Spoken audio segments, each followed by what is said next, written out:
Over the weekend, President Trump warned that the U.S. could be forced to continue its conflict with Iran following escalating strikes that continued into Sunday. This threatening to unravel peace efforts between the two countries. Alice Barr has more from Capitol Hill.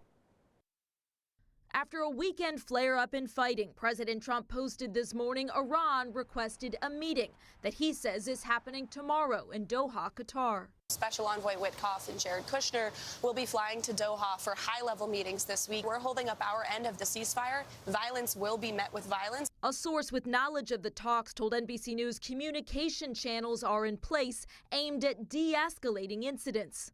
Multiple news outlets are reporting the two sides have agreed to pause the strikes, among them the Wall Street Journal, citing officials from the U.S. and other countries involved in negotiations. Iran has not confirmed an agreement. Vice President Vance on Friday downplayed the disruption, saying a ceasefire is always going to be a little messy when you're dealing with the Iranians. But if we make the final deal, then great.